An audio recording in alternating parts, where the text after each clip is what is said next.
Splinter Cell vanished into the shadows a decade ago, but there was a time when it stood as the epitome of stealth gameplay. This iconic game introduced the world to the enigmatic protagonist Sam Fisher and the covert operations of the Third Echelon initiative. Splinter Cell became renowned for its groundbreaking stealth mechanics, captivating storytelling, and cutting-edge visuals, swiftly amassing a dedicated fanbase. Ubisoft proceeded to develop 5 more games in the franchise, mixing and changing the formula, which in turn led the final installment, Blacklist, to fall short of Cell's expectations, leading Ubisoft to retire Sam Fisher into the shadows indefinitely. For a decade, Ubisoft has remained tight-lipped about the fate of one of their most beloved franchises, but recent news of a remake of the original Splinter Cell suggests that Ubisoft is ready to bring Sam Fisher back into the light. But has the moment for his return passed?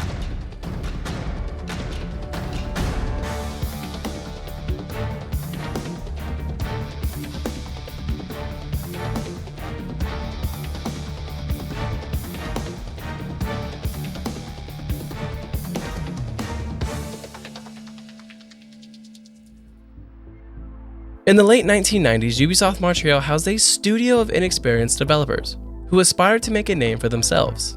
Their focus centered on refining their skills in crafting games inspired by popular culture, such as DC Comics and Playmobil toys. With a few successful titles under their belt, the studio witnessed substantial growth, expanding from 50 developers to over 150. Around 1999, Ubisoft New York embarked on the development of a game called The Drift, set in the 70s retro-futuristic universe where Earth had been devastated, and humanity survived on floating chunks of rock in space.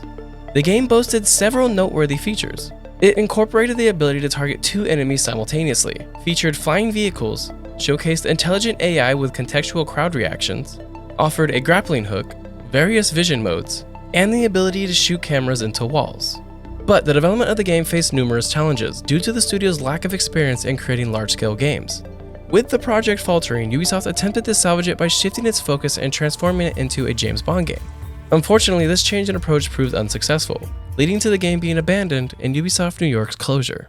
In late 2000, Ubisoft acquired a studio named Red Storm Entertainment, known for their exceptional tactical action games based on Tom Clancy's Rainbow Six novels. As a valuable bonus, Red Storm Entertainment brought along the versatile and user-friendly Unreal Engine. And after a year had passed, Ubisoft Montreal sought to resurrect The Drift, but with elements from Clancy's work. Enter Nathan Wolf, a designer who infused spy elements into the game, including surveillance cameras, stealth mechanics, and non-direct combat.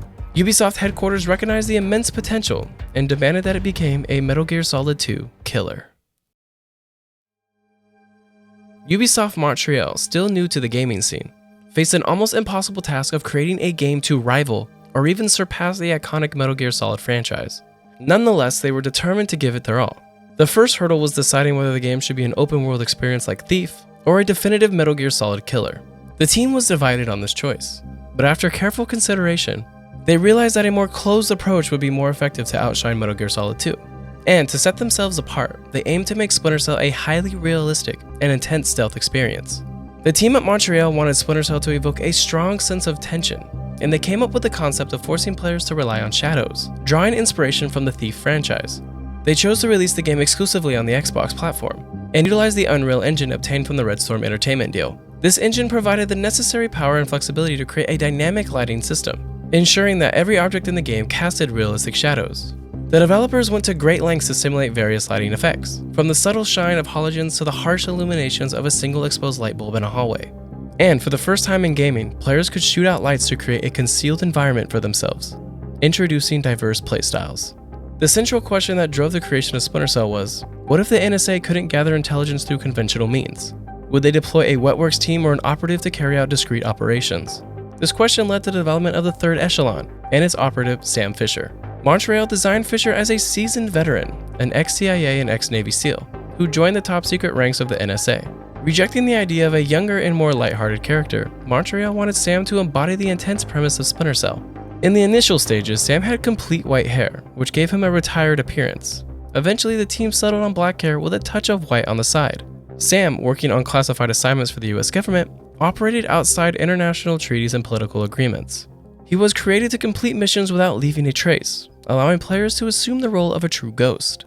But this made Sam Fisher a somewhat one-dimensional character lacking an organic feel, according to voice actor Michael Ironside. I mean, when I was first approached about this character, it was about, I think, 18, 19 years ago. And I turned it down because I thought the technology and all these stuff was in the storylines, but the actual characters weren't.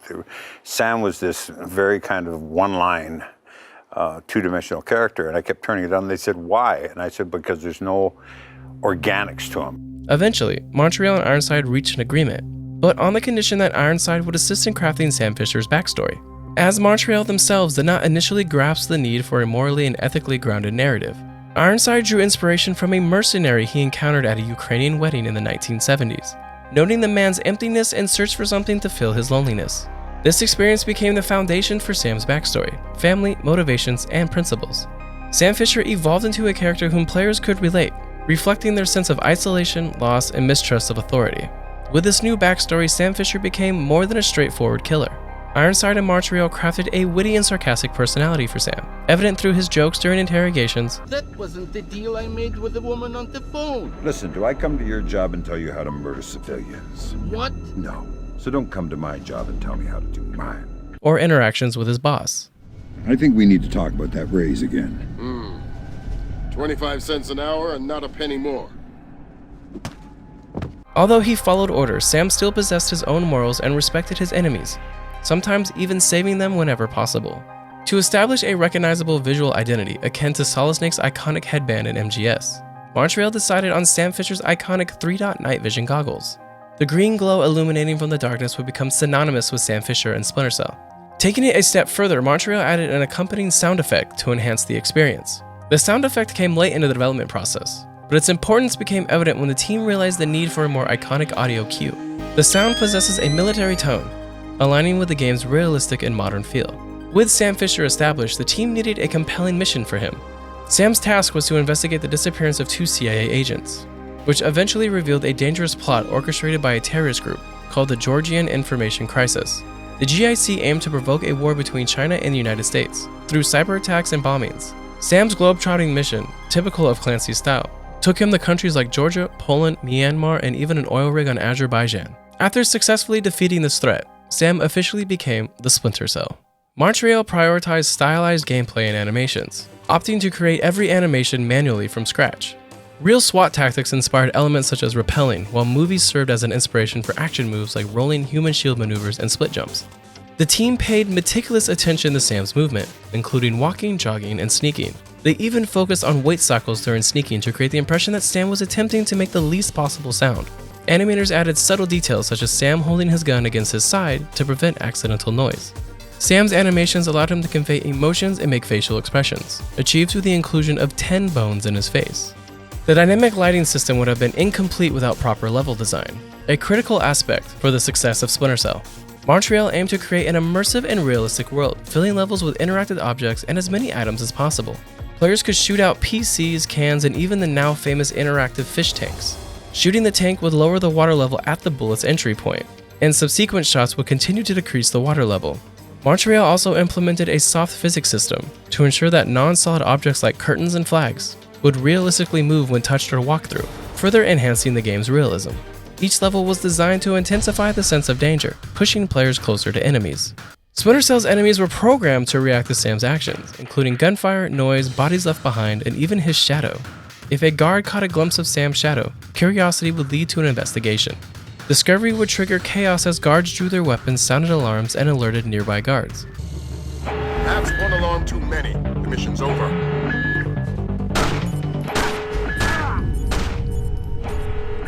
This scenario posed a significant threat since Sam only had limited ammunition, 40 bullets per level.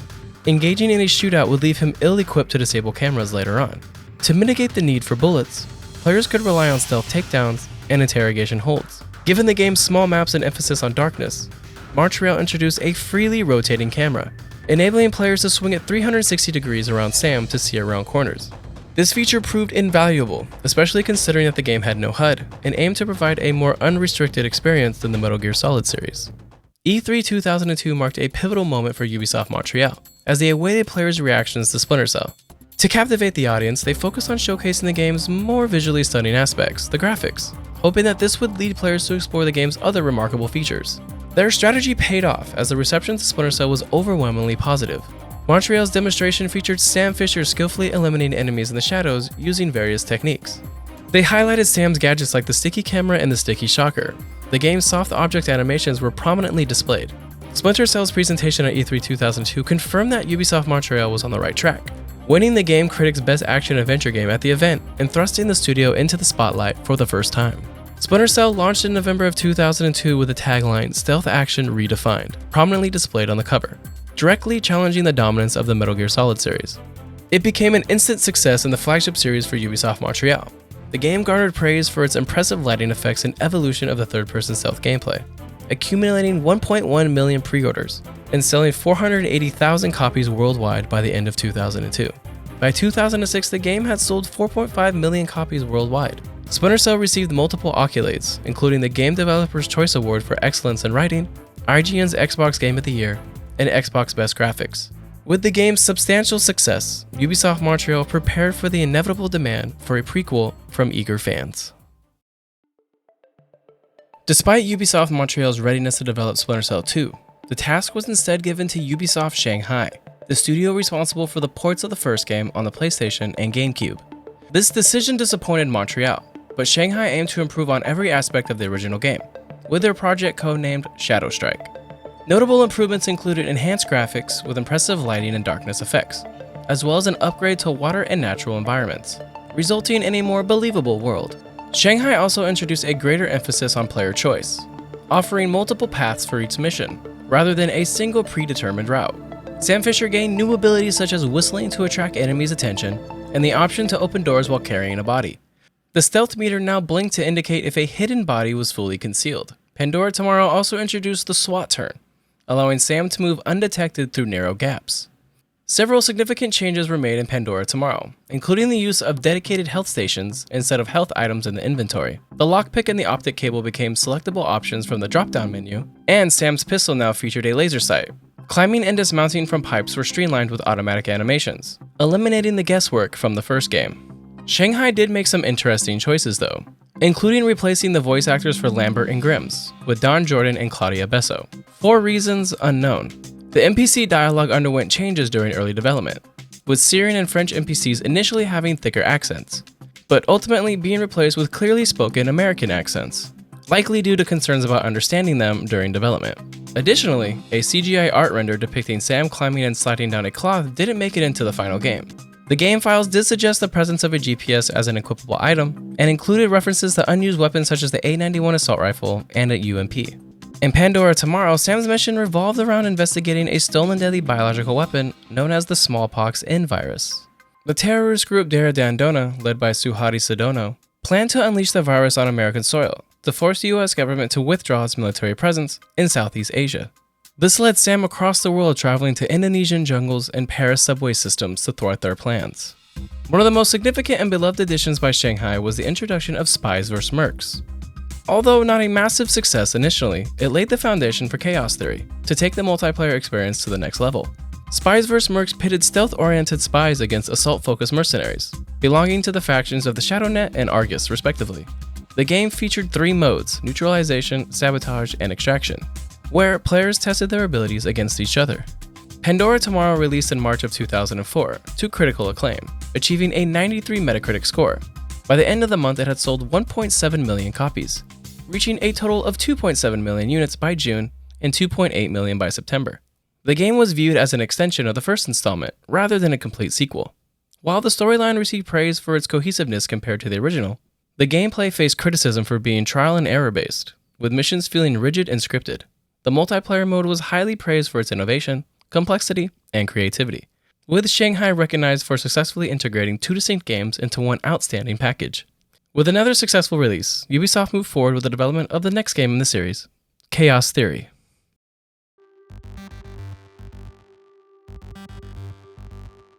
Like the original game, Splinter Cell faced a 50-50 decision on whether to maintain a linear structure or adopt a more open-ended approach for its third installment. With Ubisoft Montreal back in charge, they chose to embrace the latter, believing that the first game's linearity held it back. Montreal introduced the concept of the 80% path, where the level designer focused on the main route for 80% of the players who would likely take that, while still offering non-linear paths for more experienced players. This controlled non-linearity aimed to increase the game's replayability. Montreal also added more objectives that the players could tackle in any order, aiming to attract a wider audience while providing depth for hardcore players. Moving on from there, Montreal also revamped the AI from the ground up to create a more realistic experience. The enemies were now given stress levels, which made them care about their own lives and made them seek cover, making it harder for players to eliminate them. Navigation meshes now replaced the checkpoint system, resulting in more unpredictable enemy movements. The AI's detection abilities were significantly enhanced, allowing them to spot Sam through mirrors, use contextual search abilities, and coordinate with each other. Players had to think strategically to overcome the AI's adaptive strategies. Chaos Theory saw a significant leap in graphical power, utilizing a modified Unreal Engine 2.5. The game featured advanced graphical techniques such as normal mapping, HDR lighting, parallax mapping, refractions, and heat and water distortion. Sam's goggles received a visual upgrade, providing a lens-like appearance with realistic distortion at the edges. Water effects were particularly impressive and became a prominent feature throughout the game. Gameplay improvements were plentiful in Chaos Theory. The addition of an aural monitor allowed players to gauge their noise levels and ambient noise in the environment. Combat was expanded to provide alternatives to pure stealth, with players able to choose from 3 loadouts before each level: Assault, Stealth, and the recommended loadouts. Sam's pistol also gained an alternate fire that disabled lights temporarily, while new tools like the combat knife, sniper attachment, and shotgun attachment provided additional options. Montreal aimed to strike a balance between accessibility and depth, catering to a wider audience while still satisfying the desires of hardcore players. The alarm system underwent change in Chaos Theory to allow for more flexibility as well. While triggering the alarm still heightened the enemy alertness, too many alarms no longer resulted in an automatic game over. They have a newly installed central alarm system. Don't tell me. 3 alarms and the mission is over? Of course not. This is no video game, Fisher. Players were given a chance to fight for their lives and adapt to the consequences of their actions. The plot within Chaos Theory revolved around espionage, political conspiracy, and the consequences of advanced technology. Tensions between the United States, North Korea, and Japan provided the backdrop for Sam's mission to investigate a cyber-terrorist attack on Japan. The People's Liberation Army were revealed to be the culprits, planning to escalate conflicts between the 3 nations using a powerful algorithm called the Algorithm of the Gods. The storyline featured twists, betrayals, and unexpected alliances to keep players engaged. Building upon Shanghai's addition, Montreal expanded the multiplayer components of Chaos Theory. Co-op mode was introduced as a separate storyline, focusing on the partnership between Sam Fisher and Irving Lambert. Players had to work together utilizing their unique abilities and skills to infiltrate locations and complete objectives. Cooperation, communication, and coordination were essential for success. The revamped Spies vs. Mercs mode transitioned to a 2 vs. 2 setup, offering a more intense experience. The level design provided complex environments with multiple paths, promoting diverse gameplay approaches and enhancing replayability. Balancing improvements and refined gameplay mechanics made the multiplayer mode engaging and thrilling. Upon its release in 2005, Chaos Theory achieved tremendous success and garnered praise from critics and players alike. Don Jordan's return as Lambert and Claudia Besso as Grimm's delighted fans. The refined gameplay mechanics seamlessly blended stealth, action, and strategy, offering flexibility and player choice. The upgraded AI, diverse locations, and interactive environments impressed critics, encouraging tactical thinking and adaptability. The multiplayer component received high praise for its intense dynamics. Chaos Theory reached a Metacritic score of 94 and sold over 2.5 million copies by the end of its launch month, solidifying its status as the pinnacle of the Splinter Cell series. Splinter Cell Double Agent marked an intriguing release for the series, as it was developed simultaneously by 2 Ubisoft studios, Milan and Shanghai, for different console generations. Milan focused on the Xbox 360 and PS3 versions, while Shanghai handled the previous generation. These versions exhibited notable differences, such as distinct plots, improved graphics, advanced AI, and larger, more expansive levels, among other enhancements. To add an element of surprise, Milan decided to give Double Agent a darker tone, and present a more emotional side to Sam Fisher. The game delves into the tragic death of Sam's daughter while he was on a mission, leaving him without a family and allowing players to witness a deeper side of his character.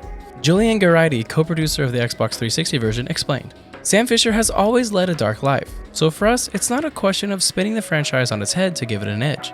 Rather, we are taking the character of Sam Fisher and pushing him a little, seeing how he reacts.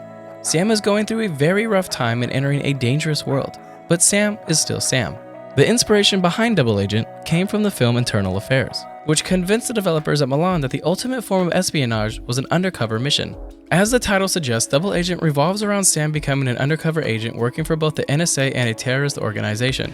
The undercover element became the core focus of the game design's decisions, with the most significant addition being player choices. Double Agent introduced directed moments, interactive situations that force players to make difficult choices in dire circumstances. The first example is the decision to kill a young helicopter pilot. Killing him gains trust for the terrorist group, but results in the death of an innocent man, while sparing him loses trust from the group but saves a life. Sam's undercover status presents dual objectives, requiring players to balance the interests of both sides. The game introduced trust bars to depict the delicate balancing act, where favoring one side too much can lead to an abrupt end. The devs aim to make the decisions truly meaningful and incorporate multiple moral dilemmas to provide deep thought and meaningful consequences.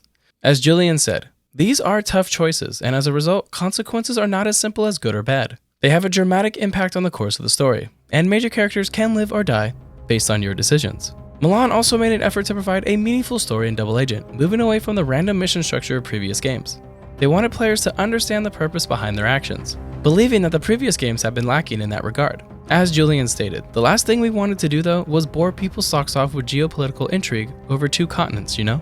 In addition to the single player experience, Milan included multiplayer modes in Double Agent, but they made adjustments to the Versus mode, transitioning from 2v2 to 3v3 matches. Spies had fewer gadgets and no longer carried a taser, but they gained remote hacking technology. Mercenaries also had fewer gadgets but had unlimited ammo, making the mode more accessible. Upon its release in 2006, Double Agent received a mix of positive and negative reviews. The Xbox 360 version achieved the highest score of 89 on Metacritic. Critics and gamers appreciated the game's storytelling approach and branching objectives, praising the graphics of the new console generation. Milan's addition of skydiving, swimming, and the impressive Shanghai skyline, featuring an 80-foot high building for Sam to rappel down, were particularly lauded. All in all, Double Agent served as a decent entry in the Splinter Cell universe. But what lay ahead for the franchise would prove to be a complete shock. Looking to expand the series beyond just stealth gamers, Ubisoft looked to move Splinter Cell into a more accessible game. Unfortunately, following the release of Double Agent, they faced the departure of Clint Hawking, one of their most experienced directors, designers, and writers for Splinter Cell, who truly understood the franchise. Hawking, eager for fresh challenges after his success, moved on to explore new opportunities with LucasArts. Splinter Cell Conviction marked the 5th entry into the series, and was returned to the hands of Ubisoft Montreal. Ubisoft found their new director in Maxime Belland, the creative director of Rainbow Six Vegas, who had a major goal in mind: to revolutionize the stealth gameplay of the franchise. Belland believed that the stealth mechanics in previous games were too binary, focusing solely on being seen or unseen. He aimed to introduce a new form of stealth that offered players multiple ways to go unnoticed. He also emphasized the importance of making the series more accessible to a wider audience. He stated, "We are proposing a broader experience of stealth gameplay. This is what we call active stealth, and we are confident fans, even those who are accustomed to light and shadow gameplay, will find the experience thrilling." According to Belland, the previous games, particularly Chaos Theory, were considered a hardcore experience, which led Ubisoft to identify the need for change. Belland's vision was to emulate the stealth style of characters like James Bond and Jason Bourne, highlighting their ability to dispatch multiple enemies quickly and dynamically, without making noise. Belland stated, "What I'm most excited about is that we're changing the way people think about stealth games. We're changing the way we play them, and the way we design them, and the way that players are going to play them." Building upon the Bourne and Bond influences, Conviction introduced several new gameplay features to increase the speed of combat. The most significant addition was the Mark and Execute feature, allowing players to mark multiple enemies or objects and execute them swiftly. This system provided flexibility, enabling players to shoot in any order to create diverse gameplay strategies, such as shooting out the light to distract a guard and then eliminating their partner. The Mark and Execute feature aimed to expedite combat and imbue the game with a cinematic feel. Additionally, the game incorporated the Last Known Position feature, which activated when Sam breaks the line of sight of an enemy. This feature created a visual outline of the enemy, allowing Sam to sneak and flank them. Other minor additions included real-time character interrogations and the projection of mission and plot points onto the walls to enhance immersion. The direction of Conviction was further evident through the game's features. It retained Sam's signature night and heat vision goggles and the versatile SC-20K assault rifle. The game introduced a visual saturation effect to indicate when Sam was hidden. But notably, Conviction removed the ability to knock out enemies and hide bodies, all in an effort to accelerate gameplay and create a more action-packed experience, resembling a Jason Bourne film. Although Conviction could have incorporated additional Bourne-inspired elements such as blending into crowds, improvising gadgets, and interacting with the environment, the team opted against the direction due to the perceived risk involved. These changes were not only intended to enhance gameplay, but also to redefine Sam as a central feature of Splinter Cell. Belland emphasized, "I think the number one feature to me is Sam. Sam's back as the guy he should have been all along. Sam is a guy who's fast, quick, on his toes, and can run without making a lot of noise. Sam is a panther, not a grandmother. And that's my line to the team. I think that's a good image for what we want to do. all of Sam's navigation is faster and more dynamic than ever. Regarding multiplayer, Montreal made the decision to remove the beloved Spies vs. Merc mode, which left fans disappointed. Instead, Conviction offered various co-op options, designed exclusively for the Xbox 360, including split-screen, System Link, and Xbox Live capabilities. Co-op stories remained available, alongside the new Deniable Ops mode featuring 4 different modes where players face off against AI enemies: Hunter, Infiltration, Last Stand, and Face Off. These modes could be played in single player and did not necessarily require a human partner. The goal for Montreal was to deliver a compelling single-player experience in Conviction. Conviction was initially announced in May of 2007, showcasing a dramatically changed appearance for Sam, featuring long hair and a full beard, and highlighting the ability to throw enemies and objects. This aligns with Montreal's intention to reduce the emphasis on stealth. The game's graphics and lighting effects appeared superior to those of Double Agent, but Conviction encountered development difficulties and was officially put on hold in May of 2008. Nearly a year later at E3 2009, the revamped Splinter Cell resurfaced. The original visual style and bearded Sam were abandoned, and the devs stated that the gameplay had significantly evolved since the delay. The game was eventually released in April of 2010. Upon its release, Conviction received generally positive reviews. It was praised for its storytelling, graphics, and co-op multiplayer. But critics felt that the interrogation feature missed its potential and believed that the new gameplay elements deviated too far from the original Splinter Cell roots. By July of 2010, Conviction had sold approximately 1.9 million copies. Unbeknownst to fans at the time, the next game in the series, Blacklist, would mark Sam Fisher's final appearance. Blacklist would be created by a new studio, Ubisoft Toronto, and would be their first game that they would handle for Ubisoft. Maxime Belland would leave Montreal for Toronto and be the creative director of Blacklist. The big goal for Belland and the studio were to merge the elements of the stealth from the original games with a new combat action from Conviction. The first Splinter Cell games were really stealth oriented, and you couldn't go much into action. Then Conviction had a little bit more action, but we lost some of the stealth. Now on Blacklist, we're really trying to expand on both sides, a little bit more into action, but a lot more into stealth also, because we feel that we lost a lot of that with Conviction. To achieve this goal, Belland and the team went through 80 plus reviews of Conviction to find exactly what they needed to do for Blacklist. Belland explained, "I know exactly what was liked and what wasn't liked. There were 3 things that we knew we needed to fix. One is Spies vs. Mercs. We're doing it. Then graphics. That was the second thing that journalists weren't happy about. We agree. So we're removing the black and white filter, and we worked a lot on the graphics. And the last thing was scope. The single player was not long enough." Belland had a huge idea on how to blend all 3 of these modes together to not feel like 3 separate games. We have this concept of the SMI, Strategic Mission Interface, and blurring the lines between co-op and adversarial. And that's what we're doing. We're not making 3 games that are separate. My goal? I'd like to ship with no main menu. I'd like you to start the game, you get a little intro, and then you're in the plane, and you're in front of your SMI, and that's your menu. And you're always online, you're there. You pull up your world map and you're like, well, I want to play this one mission. And then you have a friend that joins, and you bring up that map again and join your friend. The SMI and Blacklist would be at the center of the new 4th Echelon mobile HQ, the Paladin. Players could interact with crew members on the ship and view the game's objectives. And crew members also offer side missions to complete. With the core objective to reach as many players as possible for Blacklist, Toronto focused on 3 main playstyles: Ghost for stealth play, Panther for stealthy mixed and aggressive play, and Assault for all-out aggression. Producer Lou Jun explained, "We wanted to create a game where players could play their own way and approach situations from many different angles. For the more traditional stealth players, the game offers Ghost play, where the game can be played entirely non-lethally. The player is awarded the most points for this style of play. The Panther player is a mix of stealth and action, striking enemies from the shadows with quick precision. And for the full-on action player, we encourage the Assault gameplay style, where players can approach a situation loud and aggressively. The Perfectionist was the hardest mode implemented in Blacklist, and basically created the game to be in vein of the original. It removed the ability for players to execute, makes sonar goggles unable to see targets through walls, decreases the detection time for hostiles to the player, and increases the damage that hostiles inflict on the player. The mode also increased the scarcity of ammunition for the player by eliminating the weapon stashes for the player to access through the missions. One could argue that the entire game should have been created this way, but Ubisoft Toronto was very focused on attempting to expand its reach. The managing director Jade Raymond explained that Splinter Cell's comparative difficulty had made the franchise less popular to modern audiences. One of the things that held it back is despite all of the changes that have happened over the years, it's still one of the more complex and difficult games to play. Even though we do have core fans who are like, oh, I want to have more of this experience. When you play on any other game that has stealth elements, they're all a lot more forgiving than Splinter Cell. Belland had the same thing to say when questioned about Splinter Cell's approach to stealth. We wanted to obviously reach more players, and a lot more players find stealth games to be too difficult. They find it frustrating, It's my job as creative director to make a game that's gonna touch and reach as many people as possible. While Toronto wanted to give players options in how they played, they also wanted players to experiment different approaches throughout the game, with each decision having a certain consequence. To make the world in Blacklist as real as possible, Toronto designed open-ended levels which could be reached with different approaches, and they also added a new dynamic artificial intelligence, which allowed the enemies in the game to react differently to players' actions, which attempted to make each level feel alive and random. While the game offered 3 different playstyles, it appeared that the core one that the devs were pushing towards was the Panther playstyle, the aggressive stealth gameplay. Patrick Rading, game director at Ubisoft Toronto, explained to GameSpot, "What we've done is we've made it much harder to survive in an open firefight. Enemies are now much more dangerous, providing a stronger incentive to remain stealthy.